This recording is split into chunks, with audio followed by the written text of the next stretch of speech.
tengo que tener la ISA 5.1. Ok. Entonces, primero, solucionen 5.1. 5.1, lo mejor posible, manténgalo simple. Soluciones simples en primera instancia. ¿Ya? Eso es acá.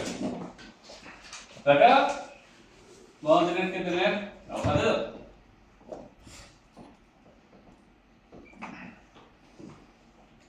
Y con la hoja de datos voy a poder armar el conexionado. Porque el 5.1 es transversal.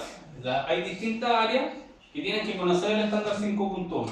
Por ejemplo, el área de control de calidad tiene que conocer el 5.1 porque tiene que saber dónde ir a tomar datos del proceso. Pero no le interesa saber cómo están conectados los instrumentos. No es, el 5.1 no es un diagrama específico, no es solo para el electricista o el área de automatización, es un área que tiene que conocer distintas áreas, o sea, distintas profesiones. Pero el 5.4 sí es un diagrama mucho más técnico, porque es un diagrama de conexionado. Entonces, el diagrama de conexionado yo tengo que conocer qué instrumento voy a instalar, porque tengo que decir cómo se va a conectar. Piensen que el diagrama 5.4 es un diagrama que debería estar tan bien hecho, si ustedes se lo pasan a una persona que sepa de electricidad claramente, se lo pasan, debería poder conectar los instrumentos, sin necesidad de ir a la hoja de datos. Por ahí debería estar todo el conexionado. Entonces, a partir de la hoja de datos, yo debería tomar datos de cada instrumento. Por ejemplo, si tengo el sensor de temperatura, y estoy pensando en una PT100. Sensor de temperatura, estoy pensando en una PT100, PT500, PT1000, y estoy pensando que es de 3 kilos. Si es de 3 kilos, me va a aparecer un dibujo así. La variación.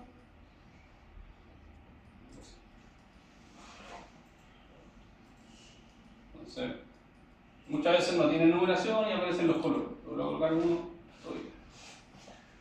Si me aparece así en la hoja de datos, yo acá debería colocar un rectángulo y decir 1, 2 y 3. Si la hoja de datos me dice 1, 2, 3, coloque 1, 2, 3. Si me dice rojo, azul, negro, coloque rojo, azul, negro. ¿Sí? Entonces ahí, ¿qué estoy haciendo? Estoy llevándolo a cómo se debería dibujar. Después, tengo el sensor, tengo que llevarlo al transmisor. Por ejemplo, si pienso en un transmisor de cabezal, transmisores de cabezales normalmente tienen 4 terminales, 1, 2, 3, 4, y tiene positivo y negativo. Aquí viene el cómo conecto la parte analógica. Normalmente aparece y me dice, si es de 2 hilos, conecte ahí. Si es de 3 hilos, conecte ahí. Si es de 4 hilos, conecte ahí. ¿Cómo lo sé eso? Viendo la hoja de datos. Tengo que buscar la hoja de datos. Entonces, la hoja de datos me va a estar dando la información de cómo se conecta el instrumento. Si tiene esta estructura de 3 hilos, voy a dibujar el transmisor que va a seguir el terreno y dibujo hacia acá terminales 1, 2, 3, 4 y conecto. Entonces estoy representando los bornes que me dice la hoja de datos y los represento. ¿Sí? Normalmente los puedo representar como una línea continua o directamente con una línea experimental. Para mantener el estándar, voy utilizando una línea continua para decir que una señal es. Y acá aparece positivo y negativo. Entonces ahí ya tendría que ir al PLC. Entonces, si tengo el PLC, nuevamente voy a tener que buscar la hoja de datos y saber cómo trabaja el PLC de la entrada analógica. ¿Cómo lo sé eso? Viendo la hoja de datos. Es la única forma. Tengo que buscar la hoja de datos que me señale y no tengo que buscar la hoja informativa. Tengo que buscar la hoja de datos donde me aparezca el conexionado, donde me aparezcan los bordes. Si el PLC no tiene variable analógica, voy a tener que buscar un módulo analógico, un módulo de expansión, y representarlo en el PLC. Tenemos 4 opciones con respecto a los transmisores, que sea de 2 hilos, que sea de 3 hilos y de 4 hilos. De dos hilos quiere decir que el transmisor tiene positivo y negativo. Y esto queda montado en serie con el lazo. Entonces tengo demás, voltaje, corriente y común. Voltaje, corriente y común. Si tengo esa estructura, tendría que llegar a la entrada. Esta es mi entrada analógica.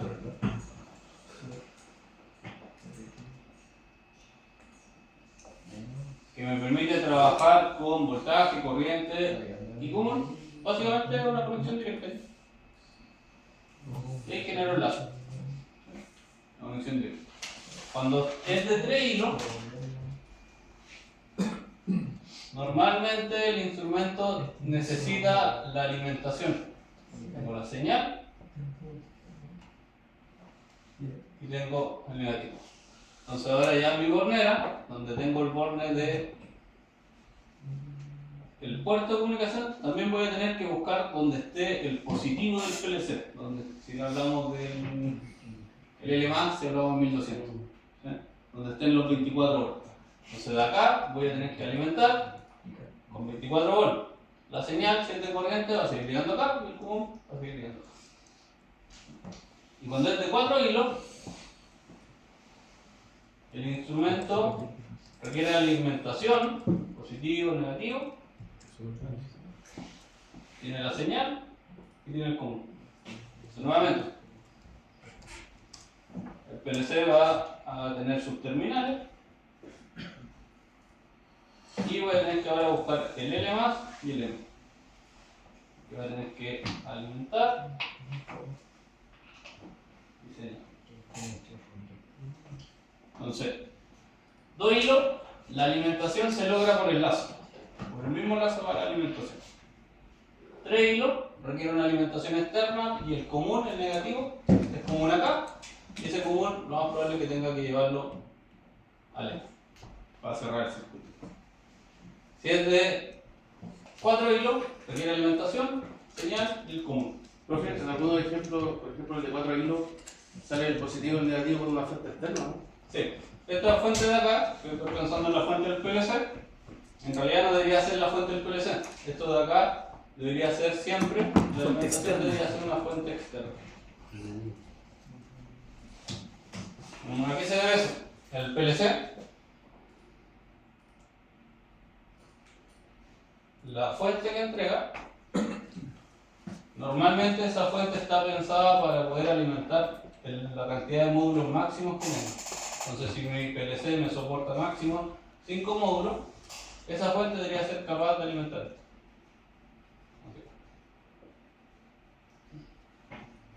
Para eso estamos, entonces uno proyecta una fuente adicional.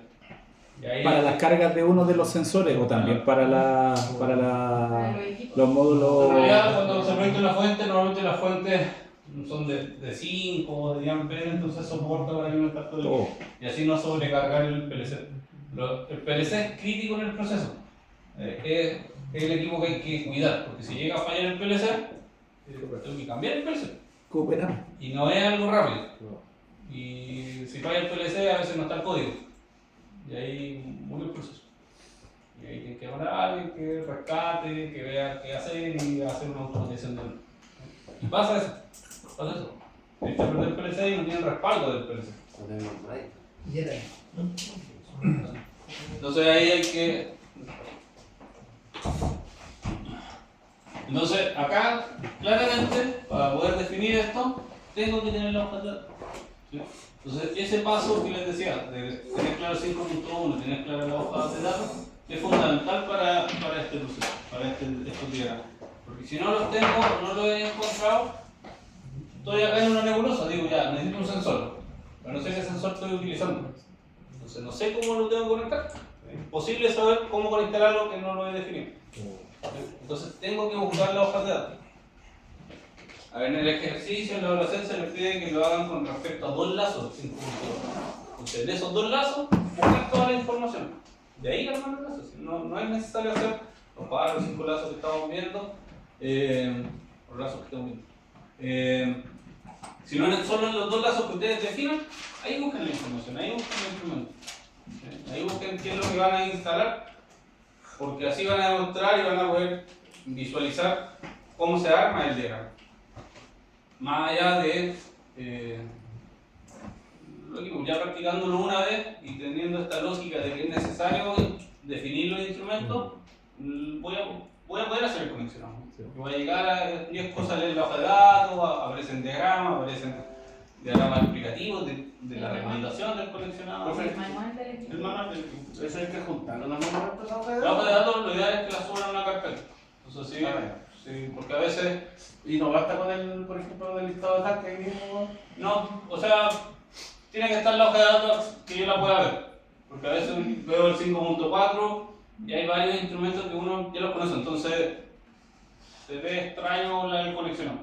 Entonces uno, no sé, si tengo la duda, voy a ver la hoja de datos para saber Validar. cómo está, qué es lo que están proyectando. Entonces a veces es así el instrumento, o a veces hay una interpretación que es incorrecta. Entonces, por eso hay que tener esa hoja. Pero eso es solo con respecto a todos los lazos, porque tienes que trabajar. Ahora, como estamos presionados, que salga un lazo 5.4 por lo menos. Ay, La semana que viene ya vamos de la hoja de datos. Escucha, señor, te rogamos.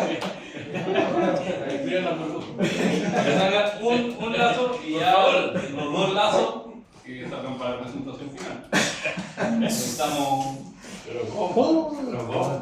es más que nada, pero si se fijan en lo que le explicaba hoy, es más que nada es la estructura del procedimiento. Entonces, para poder lograr esto, necesito tener claridad de qué es lo que voy a automatizar, cuál es el lazo que voy a hacer.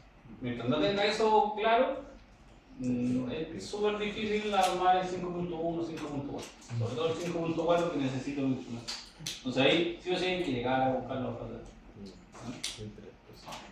Eso es, no sé si... La mayoría de los PLC tienen uno define la lógica, si es positiva, negativa. Debería haberse reflejado en algún momento en el IC5.4, ¿no? Sí, a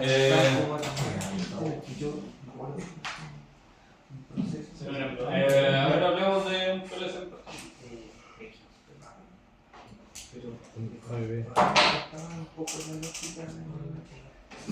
A ver, por ejemplo, los PLC en su wiki tienen una alimentación, dan un positivo, que es para alimentar los bloques, y también tiene un terminal SS en su wiki. Entonces ahí la entrada, parece que hay 0 y 1. Entonces, ¿qué es lo que pasa? Yo puedo tener dos configuraciones. Una es NPN, y cuando uno ve el instrumento, me dice positivo, negativo, y si es NPN, la señal cierra con positivo. Esa es la clave. Cierra con positivo. Y si es PNP, cierra con negativo. Y aparece así. Y aparece un cuadrado a negativo. Entonces cierra con negativo. Ese cuadrado hace referencia a la entrada del PLC, a la entrada del equipo, del contactor, ¿sí? Entonces, si estoy trabajando en NPN y tengo X2, X3, y después puedo tener otro módulo, SS, X4, X5. Entonces, ese terminal está asociado con ese bloque. Y ese terminal está asociado con ese bloque. Que hay PLCs que son así. Hay otros que tienen solo un terminal. Entonces, si tuviesen solo un terminal, sería así. Y yo tengo que definir con qué voy a trabajar, NPN o PNP. Ustedes están diseñando. Entonces, digan, ya voy a trabajar con NPN. Y todo NPN. Profe, pero eso no va a depender del equipo. Del sensor, del instrumento que me. Claro. ¿Sí? Pero normalmente los instrumentos tienen las dos configuraciones. Ah, ya, Entonces lo venden con esa configuración o con esa configuración. Ya. ¿Sí? Pero igual lo remandar. no hay mayor diferencia. Sí. Pero no pueden estar mezclados. Pero no pueden estar mezclados. Claro. Entonces, si es NPN, este de ahí tiene que cerrar con positivo. Y el común pasaría a estar acá. Entonces ahí podría colocar el contacto. Entonces ahí el común pasa arriba. La otra configuración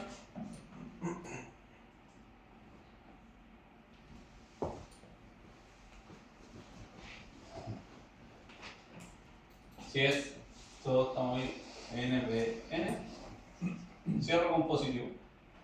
Y si es PNP, cierro con negativo. Y ahí el positivo se va hacia arriba.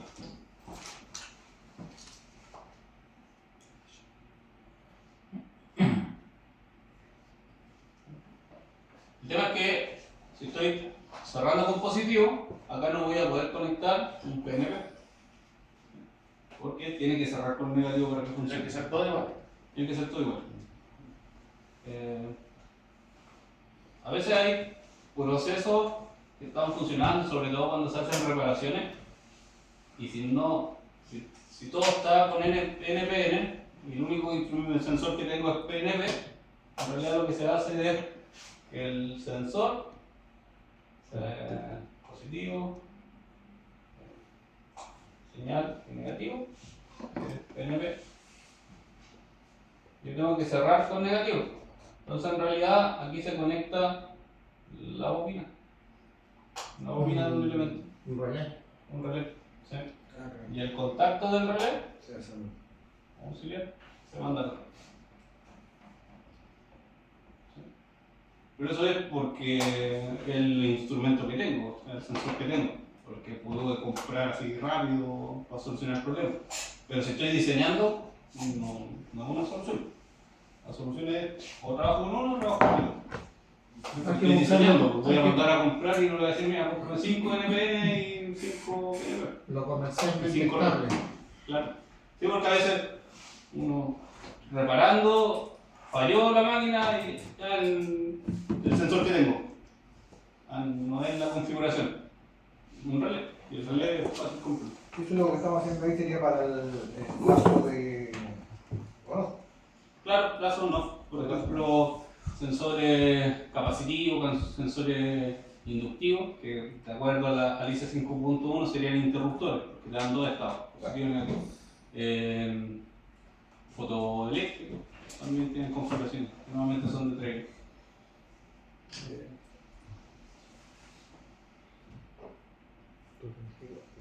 Eso cuando son NPN.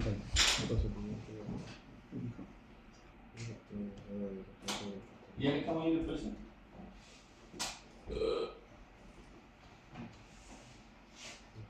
Si quiero proteger el PLC,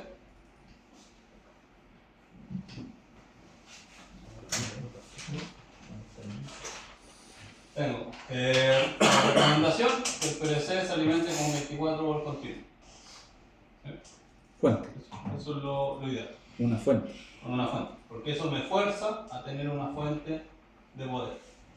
Entonces, si es inestable la red, si se produce un cortocircuito, que se me dañe la fuente y no el PLC. Es más fácil cambiar una fuente que cambiar el PLC. En este caso la fuente puede ser un transformador directamente. Si es 24 continuo, tiene que ser una fuente, no el transformador. Normalmente, cuando es en continua es porque las entradas son transistorizadas. Entonces no es con relé. Y la gracia de la fuente es que normalmente trabajan entre 110 volt a 220. Entonces tienen una mayor,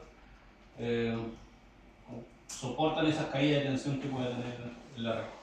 Sobre todo en procesos industriales que parte un motor muy grande y se produce una caída de tensión. Eso con la partida del motor, pero afecta al controlador. No debería ser, pero sí sucede. Entonces, fuente de poder, eso es lo ideal.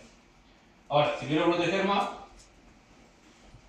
el magneto térmico debería ser curva Z. Curva Z, que es curva para equipo electrónico. Y normalmente aquí estamos definiendo el magneto térmico para proteger un equipo. Entonces tiene que estar asociado normalmente a una corriente muy baja. Porque no me sirve colocar una curva Z de 16 amperes, porque igual voy a quemar el equipo por sobrecarga. Entonces aquí lo estoy pensando para proteger el equipo. Si no es curva, o sea, si no es magneto térmico, colocar un fusible, pero también tiene que ser de actuación rápida. ¿Sí? También tiene que ser un fusible de actuación rápida. ¿El PLC tiene la potencialidad? ¿Mm? ¿Cómo para calcular? ¿El PLC trae ese dato de la potencialidad? Obvio, sí. Sí, Para calcular la ese es como el consumo, la potencia máxima. Entonces, si es magneto térmico es posible, siempre hay que pensar que sean de actuación rápida, ¿ya? Para que no se le influya. Y, adicionalmente, si el PLC, si se sabe que la red tiene muchas variaciones, se pueden utilizar supresores de transiente.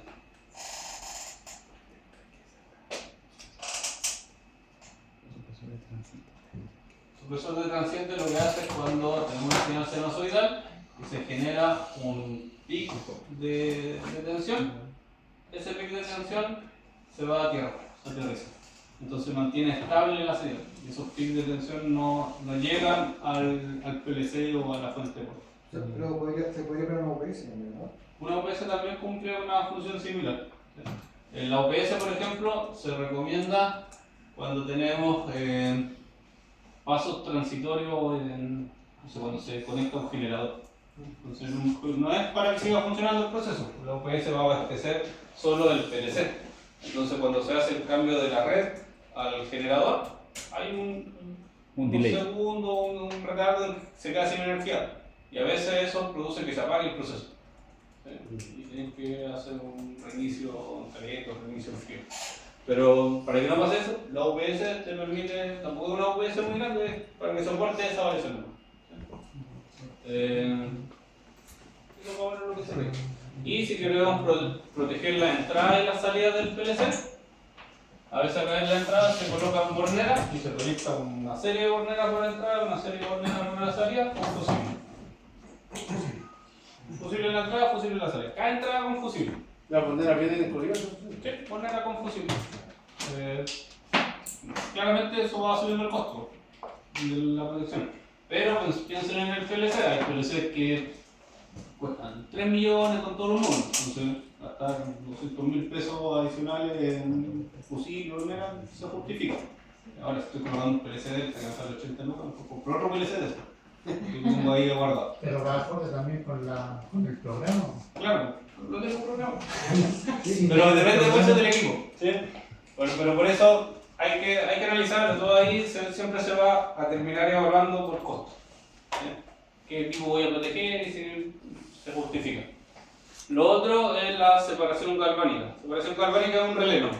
Entonces, toda la salida, en vez de que vayan directo al contactor, lo llevo a un relé auxiliar y los contactos del relé auxiliar van al contactor. Entonces así voy protegiendo cada una de las salidas. Lo tengo que colocar harto red. ¿Sí? Eso es separación galvánica, pero es magnético, o sea, electromagnético. Y lo otro es una separación óptica, que se llama separación galvánica y son autoacopladores. Entonces la salida trabaja sobre un autoacoplador. El autoacoplador es un dispositivo electrónico que uno envía la señal con un LED. Un concepto de un diodo emisor de LED y el otro tiene un fotorreceptor que puede ser un transistorizador. Entonces aquí viene la señal, la separación es óptica, aquí tiene la otra señal. Optoacopladores tienen que trabajar en continuo en ambos extremos. ¿Sí? Pero también hay salidas que son optoacopladores acá ópticos y acá son con triac. Y esos son variaciones. Pero opciones para la salida también. El tema es que va a depender mucho del equipo. ¿Qué es lo que tengo que tener claro? Que si el equipo es muy costoso, voy a tener que investigar de cómo protegerlo. ¿Sí? Supresor de transiente, protecciones, fusibles, puedo hacer un aparataje para que el PLC quede totalmente aislado. Incluso hay supresores de transientes para señales de comunicación, para señales analógicas. Son equipos caros, pero hay procesos que te los piden. Y si lo piden, hay que incorporar. están ahí disponibles. Entonces ahí hay que investigar cómo proteger el preset. Pero lo más simple, primero es proteger la parte de la alimentación y se hace harto de conectar fusibles a la entrada y a la salida. Que es un poco más costoso, pero permite crear una estructura bastante resiliente para cualquier falla que pueda tener. Lo ideal es que no falle el preset. ¿Dudas? Muchas. Muchas. Ahora hay que ir desarrollando y qué duda que vayan teniendo, me dicen y lo vamos a ajustar.